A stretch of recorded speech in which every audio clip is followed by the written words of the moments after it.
एका भयंकर बंडानंतर नेपाळचे पंतप्रधान के.पी. शर्मा ओली यांनी राजीनामा दिला आहे.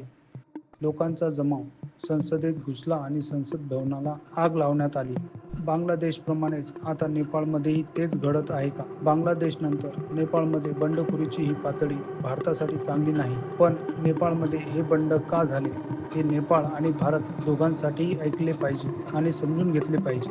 वोट चोर गद्दी छोड या घोषणेला नेपाळमध्ये के.पी. चोर देश छोड असे स्वरूप आले आहे. केवळ नेत्याविरुद्धच नाही तर त्यांच्या मुलांविरुद्ध संतापाचा भडका उडाला आहे की राजकारणाच्या पुत्रांविरुद्धचा हा राग फिलिपिन्स पासून प्रभावित आहे. तेथेही राजकारणाच्या पुत्राविरुद्ध राग भडकला आहे. इंडोनेशियामध्ये भ्रष्टाचाराविरुद्ध तीव्र निदर्शने होत आहेत. शहरांमध्ये निदर्शनांना हिंसक वळण लागले. राजधानी जकार्तामधील संसद भवनाला आग लावण्यात आली. निमलष्करी दलाच्या तुकडीच्या गाडीखाली येऊन एका 21 वर्षीय डिलिव्हरी बॉयचा मृत्यू झाल्यानंतर लोक संतप्त झाले आणि रस्त्यावर उतरले. तिथेही आर्थिक संकट हा एक मोठा मुद्दा आहे आणि विद्यार्थी, कामगार आणि महिला संघटनांनी त्यात भाग घेतला आहे. इंडोनेशियात आर्थिक असमानतेच्या मुद्द्यावर लोक रस्त्यावर उतरले आहेत. तिथे 5वे मंत्री बदल करण्यात आलेले आहे. इंडोनेशियातील निदर्शनामध्ये आतापर्यंत 10 जणांचा मृत्यू झाला आहे. खासदारांना दिला जाणारा घरभाडा किमान वेतनापेक्षा 10 पट जास्त असल्याने लोक संतापले होते. त्यांना कोणताही घरभाडा भत्ता देण्यात आला नाही. विविध सवलती दिल्या जात असल्याबद्दल नाराजी होती. म्हणूनच आम्ही म्हटले आहे की भारताने नेपाळ आणि इंडोनेशियामध्ये होत असलेल्या निदर्शनाने ऐकले जावे. भारताने नेपाळ आणि इंडोनेशियामध्ये होत असलेल्या निदर्शनाचे ऐकले पाहिजे आणि समजून घेतले पाहिजे. भारतातही हा मुद्दा उपस्थित केला जात आहे. 30 वर्ष काम केल्यानंतरही कोणालाही पेन्शन मिळत नाही असे म्हटले जाते. एका आमदाराला राज्यसभा खासदार आणि लोकसभा खासदार झाल्यानंतर 3 पेन्शन दिली जाते. म्हणून उच्चभ्रू वर्ग आणि सामान्य माणसातील आर्थिक दरीबद्दल इंडोनेशियामध्ये संतापाची लाट उतरली आहे. आर्थिक दरीबद्दल इंडोनेशियामध्ये संतापाची लाट उसळली आहे. नेपाळमध्येही असाच प्रकार राग दिसून येत आहे. नेपाळमध्येही अशाच प्रकारचा राग दिसून येत आहे. त्यामुळे नेपाळमध्ये जे काही घडत आहे ते अनेक देशांच्या प्रभावाखाली आहे असे तुम्ही म्हणू शकता. मग तुम्हाला नेपाळमध्येही तीच कारणे सक्रिय दिसतील. के.पी. चोर देश छोड ही एकमेव घोषणा नाही. 8 सप्टेंबर रोजी पोलिसांच्या गोळीबारात 19 विद्यार्थ्यांच्या मृत्यूनंतर नेपाळमधील परिस्थिती नियंत्रणाबाहेर गेली. प्रधानमंत्री ओली यांनी त्यांच्या राजीनाम्यात लिहिले आहे की देशातील परिस्थिती पाहता मी राजीनामा देत आहे. याआधी त्यांनी शांततेचे आवाहन केले. हे प्रकरण हाताळण्यासाठी सर्वपक्षीय बैठक बोलावण्यात आली. नेपाळमध्ये तरुणांनी युतीमध्ये सहभाग असलेल्या पक्षांच्या नेत्यांना हाकलून लावण्याची सुरुवात केली आहे. त्यांची घरे आणि इतर ठिकाणी जाळण्याच्या घटना वाढल्या आहेत. लोकांचा बंड नेपाळमध्ये अंजना आंदोलनाचा मोठा इतिहास आहे. पण पोलिसांच्या गोळीबारात एकाच दिवसात 19 तरुणांचा मृत्यू झाल्याचे कधीच घडले नाही. नेत्यांच्या खासगी घरांनाही लक्ष्य करण्यात आले आहे. मंत्र्यांच्या सरकारी निवासस्थानांनाही लक्ष्य करण्यात आले आहे. असे म्हटले जात आहे की के.पी. ओली पंतप्रधान असताना हे प्रकरण हाताळू शकले नाही. त्याविरुद्ध संताप निर्माण झाला. बालाकोटमधील त्यांचे खासगी घर जाळण्यात आले. निदर्शकांनी राजीनाम्याची मागणी केली. त्यांनी मागणी करायची सुरुवात केली आणि शेवटी त्यांना ती द्यावी लागली. राष्ट्रपतीच्या निवासस्थानांनाही तोडफोड झाल्याचे वृत्त आहे. माहिती आणि प्रसारण मंत्र्यांचे घरही जाळण्यात आले. उपपंतप्रधान आणि अर्थमंत्र्यांच्या घरावर दगडफेक करण्यात आली. राजीनामा दिलेल्या गृहमंत्र्यांच्या घरावरही हल्ला करण्यात आला. शिवाय नेपाळच्या नॅशनल बँकेच्या गव्हर्नरच्या घरावरही दगडफेक करण्यात आली. माजी पंतप्रधानांच्या घरावरही हल्ला करण्याचा प्रयत्न करण्यात आला पण जमाव नियंत्रणात आला. विरोधी पक्षनेत्याच्या घरावरही दगडफेक झाल्याच्या बातम्या येत आहेत. तर नेपाळमधील राज्यांमध्ये मुख्यमंत्री आणि त्यांच्या मंत्र्यांच्या घरावर हल्ले झाल्याच्या बातम्या येत आहेत. महेंद्रनगरमध्ये एका व्यक्तीने गृहमंत्रीपदाचा राजीनामा दिला आहे. रमेश लेख यांच्या घरावर हल्ला झाला. 8 सप्टेंबर रोजी झालेल्या गोळीबारानंतर सरकारमधील मंत्र्यांनी राजीनामा देण्यास सुरुवात केली. पण लोकांचा राग शांत झाला नाही. सत्ताधारी आघाडीच्या 20 हून अधिक खासदारांनी राजीनामा दिला. नेपाळी काँग्रेसचे केंद्रीय मुख्यालय जाळण्यात आले. त्यांचे अध्यक्ष शेर बहादूर देउबा यांचे घरही जाळण्यात आले. शेर बहादूर देउबा नेपाळचे पंतप्रधान राहिलेले आहेत. CPM-UMN पक्ष कार्यालयही जाळण्यात आले आहे. लष्कर हेलिकॉप्टरने मंत्र्यांना सुरक्षित ठिकाणी घेऊन जाताना दिसले. नेपाळ कम्युनिस्ट पक्षाचे अध्यक्ष पुष्पकमल दहाल प्रचंड यांच्या घरावरही हल्ला झाला आहे. याचा अर्थ असा की भ्रष्टाचाराविरुद्ध आंदोलन सर्व पक्षांच्या नेत्यांना लक्ष्य करत आहे. संतप्त जमावाने संसद भवनाला आग लावली आहे. जमाव संसदेत घुसत आहे आणि पोलीस त्यावर नियंत्रण ठेवू शकत नाही. हा संसदेतील हिंसाचार आहे. हे चित्र बांगलादेशातील आठवण करून देते. तिथे जमाव पंतप्रधान शेख हसीना यांच्या घरात अशाच प्रकारे घुसला आणि त्यांना देश सोडून पळून जावे लागले. या सगळ्यांमागे लष्कराच्या किंवा बाह्य शक्तीचा काही हेतू असू शकतो का? नेत्यांबद्दल निराश होणे समजण्यासारखे आहे. आपल्याच देशात संसदेला आग लावण्यावरून असे दिसून येते की आता या गर्दीला नियंत्रण करणारे कोणी नाही, त्यांना समजावून सांगणारा कोणी नेता नाही आणि आता याचा फायदा कोणीही घेऊ शकत नाही. नेपाळच्या अर्थमंत्र्यांना आणि उपपंतप्रधान पाठलाग करून मारहाण केल्याचे व्हिडिओही आले आहेत. हे सर्व फोटोज खूपच भयानक आहेत. नियंत्रित हिंसाचार हा कोणत्याही लोकशाही निदर्शनाचा शेवट असतो. सुरुवातीला असे वाटत होते की सोशल मीडियावरील बंदीमुळे तरुणांना बंड भटकला आहे. सोशल मीडियावरील बंदीनंतर यामागील एक कारण म्हणजे सामान्य लोक या वेबसाईट्सवर सरकारविरुद्ध उघडपणे लिहू लागले होते. त्यांनी भ्रष्टाचारांना मुद्दा बनवायला सुरुवात केली होती. येथे दोन गोष्टी लक्षात घेण्यासारख्या आहेत. 9 सप्टेंबर रोजी नेपाळमध्ये काय घडले? जे घडले त्यामागे जैनजींच्या पिढीचा राग आहे का? की इतर राजकीय पक्षांचे लोकही या निषेधात सामील आहेत? इतर संघटना देखील आहेत आणि हिंसाचार उफाळला आहे. हा तपासाचा विषय आहे. नेपाळमधील या बंडाचा जे.जी बंड म्हणतात असे म्हटले जाते आहे. 1997 ते 2012 दरम्यान जन्मलेल्या पिढीचे हे नाव आहे. 14 ते 28 वयोगटातील मुलांमधील निराशा नेपाळला हाताळता आली नाही. तरुण म्हणतात की ते नेते आहेत, आता त्यांची पाळी आहे.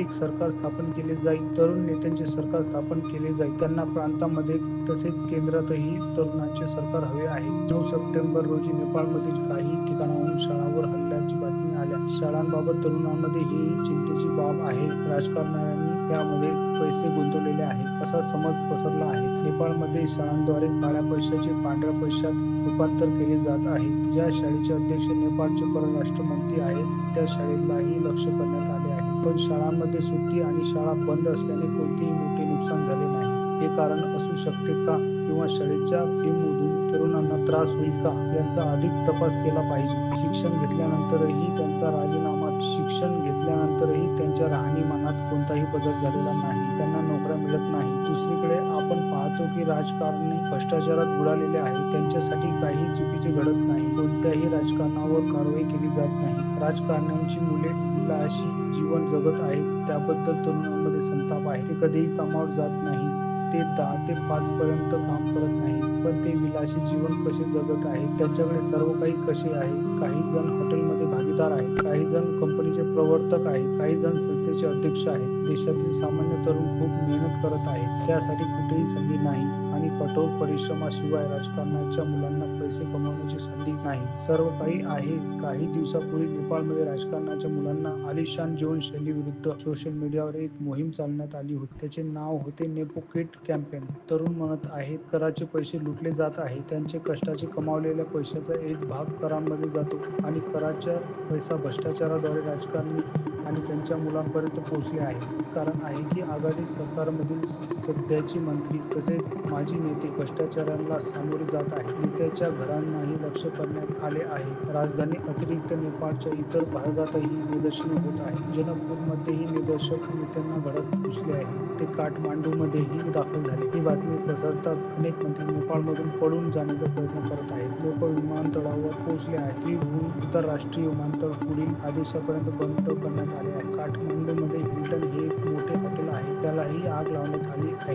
नेपाळी काँग्रेस नेते आणि माजी पंतप्रधान शेर बहादूर देउबा यांच्या मुलाच्या हॉटेलमध्येही हिस्सा असल्याच्या अफवा पसरल्या होत्या. हे प्रकरण इतके मोठे झाले की हॉटेल समूहाच्या मालकाला हॉटेलमध्ये आपला कोणताही हिस्सा असल्याचे नाकारावे लागले. देउबाच्या मुलाकडे शेअर्स नाहीत. त्यानंतरही लोकांना विश्वास बसला नाही. त्यांनी हिल्टन हॉटेलला आग लावली. नेपाळमधील हा लोकांचा उठाव खूप मोठा होत चाललेला आहे. काठमांडू व्यतिरिक्त ललितपूर, भक्तपूरमध्येही कर्फ्यू लागू करण्यात आला आहे. याबद्दलच्या बातम्या येत आहेत. मग नेपाळ बांगलादेशच्या मार्गाने जात आहे का? नेपाळच्या परिस्थितीची तुलना बांगलादेशशी केली जात आहे. नेपाळ सरकारने सोशल मीडियावर बंदी घालण्याचे अचानक नेपाळच्या बंडखोरी झाली. पण नेपाळ सरकारने सोशल मीडियावर बंदी घातल्याने अचानक नेपाळचा बंडखोरी झाली. सरकारवरील टीका रोखण्याचा प्रयत्न करण्यात आला. यूट्यूब, फेसबुक, इंस्टाग्राम, ट्विटर हे सर्व एकाच वेळी बंद करण्यात आले. तरुणांच्या नवीन पिढीतील असंतोषाची आग सरकारला समजली का? आणि सोशल मीडियावर बंदी घातल्याने असंतोष शांत होईल असे त्यांना वाटले होते का? बंदी घातल्यानंतर दुसऱ्याच दिवशी तरुणांनी काठमांडूचे रस्ते भरले. त्यांनी संसद भवन रोखले. अचानक झालेल्या या गर्दीला तोंड देण्यासाठी गोळ्या झाडण्यात आल्या. आणि 19 तरुणांना आपले प्राण गमवावे लागले. सरकार घाबरले. घाईघाईने बंदी ही मागे घेण्यात आली. गृहमंत्र्यांनी राजीनामा दिला. पण यानंतरही जनता शांत झाली नाही. न्यायाधीशांचा राग समजून घेणे आवश्यक आहे. ज्या पिढीबद्दल ही समाज निर्माण केली जात होती त्यांना राजकारणाशी काहीही संबंध नाही. लोकशाही सरकार कसे काम करत आहे याची त्यांना पर्वा नाही. न्यायाधीशांच्या पिढीला फक्त खाणे, पिणे आणि फिरणे यात रस आहे. पण न्यायाधीशांच्या या पिढीने प्रथम राजकीय निर्णय घेतले आहे. नेपाळमध्ये एक बंड झाले आहे. ते न्यायाधीशांचे बंड म्हणून पाहिले जात आहे किंवा नेपाळच्या रस्त्यावर जे घडत आहे ते जगभरातील लिंगायत लोकांबद्दलही समज बदलण्यासाठी पुरेसे आहे. काठमांडू पोस्टने आपल्या लेखात ओली यांनी राजीनामा द्यावा आणि त्यांना राजीनामा द्यावा लागला असे संपादकीयात म्हटले आहे. पोलिसांच्या गोळीबारात 19 तरुणांचा मृत्यू हा नेपाळच्या इतिहासातील काळा दिवस आहे. पोस्टमध्ये लिहिले आहे की त्यापैकी बहुतेक शालेय आणि महाविद्यालयातील विद्यार्थी होते. त्यापैकी बहुतेकांना छातीत किंवा डोक्यात गोळ्या घालण्यात आल्या होत्या. नेपाळच्या सर्वोच्च न्यायालयाच्या माजी मुख्य न्यायाधीश सुशीला कार्की यांचाही निदर्शकांमध्ये समावेश आहे. 8 सप्टेंबर रोजी न्यायाधीशांचा निषेध फक्त 2 तास चालला. योग्य परवानगी घेतली गेली होती पण तरीही हिंसाचार झाला. विद्यार्थ्यांवर गोळ्या का झाडल्या गेल्या याबद्दल प्रश्न उपस्थित केले जात आहे आणि आता 48 तासाच्या आत नेपाळ सरकार गेले आहे. नेपाळ सरकारने एकाच वेळी सत्ता गमावली आहे. सर्व सोशल मीडिया साईट्सवर बंदी घालण्यात आली आणि असे सांगण्यात आले की एका आठवड्यात त्यांना सरकारी नियमानुसार स्वतःची नोंद करावी लागेल. या आदेशावर टीका होऊ लागली. असे म्हटले गेले की यामुळे सोशल मीडियावर वापरकर्त्यांसाठी समस्या निर्माण होतील. वेबसाईटवरील पाळत वाढेल आणि वापरकर्त्यांच्या गोपनीयतेमध्ये सरकारचा हस्तक्षेप वाढेल. लोकांच्या अभिव्यक्ती स्वातंत्र्यावर बंधने येतील आणि सरकार सहजपणे निषेध थांबवू लागेल. पण सरकारने म्हटले आहे की सोशल मीडियावर बनावट आयडी वापरून द्वेषपूर्ण भाषण पसरवले जात आहे आणि गुन्ह्यांना प्रोत्साहन दिले जात आहे. असे युक्तिवाद भारतात तसेच जगभरात अनेकदा दिले जातात. अनेक देशांमध्ये या सबबीचा वापर करून सोशल मीडियावर अकाउंटवर बंदी घातली जाते. पोस्ट डिलीट केल्या जातात. लोकांची अकाउंट बंद केली जातात. 26 सोशल मीडिया साईटचे नेपाळ सरकारच्या या नियमाचे उल्लंघन केले आहे.